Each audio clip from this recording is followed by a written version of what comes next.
Did you reveal that you're not voting for Aaron Rodgers? Is that correct?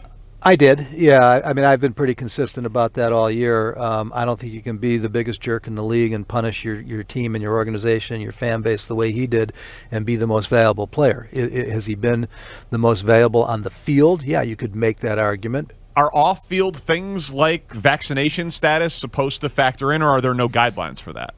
There's no guidelines. We are told to pick the guy who we think is the most valuable to his team. I just think that the way he's carried himself is inappropriate, and the vaccine thing just was one more, log on the fire, so to speak. I think he's a bad guy. I think he's a bum. I think he's an absolute bum. He doesn't know me. I don't know who he is. No one knew who he was probably until yesterday's comments, but he had his mind made up in the summertime, in the off season, that I had zero chance of winning MVP. In my opinion, should exclude future votes. His problem isn't with me being a bad guy or the biggest jerk in the league, because he doesn't know me. He doesn't know me. He doesn't know anything about me. I mean, I've never met him. I've never had lunch with him. I've never had an interview with him. His problem is I'm not vaccinated. So if he wants to go on a crusade and collude and come up with an extra letter to put on the award just for this season and make it the most valuable vaccinated player, then he should do that. But he's a bum, and I'm not going to waste any time worrying about that stuff. He has no idea who I am. He's never talked to me in his life. When Rodgers was asked about his vaccination status in August, the Packers star said he was immunized. Are you vaccinated, and what's your stance on vaccinations? Yeah, I've been immunized.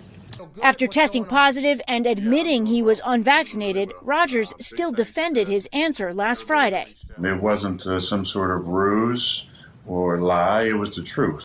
Overnight, the NFL fining the Green Bay Packers and star quarterback Aaron Rodgers for violating the league's COVID rules. The discipline stemming partly from this Halloween party that both unvaccinated players attended.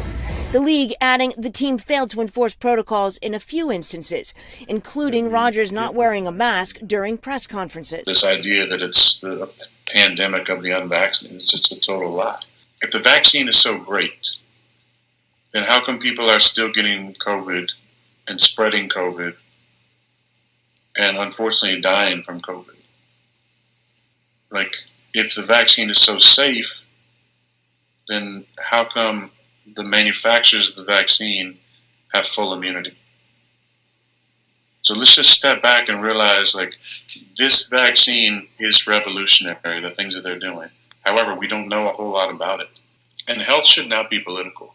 It shouldn't be that, Trump endorsed ivermectin and HCQ, and so take that shit off, it doesn't work, I mean, in general, I think we all should have been a little hesitant. When Trump in 2020 was championing these vaccines that were coming so quick, what did the left say? And I'm talking about every member of the left. Don't trust the vaccine. Don't get the vaccine. You're going to die from the vaccine. And then what happened?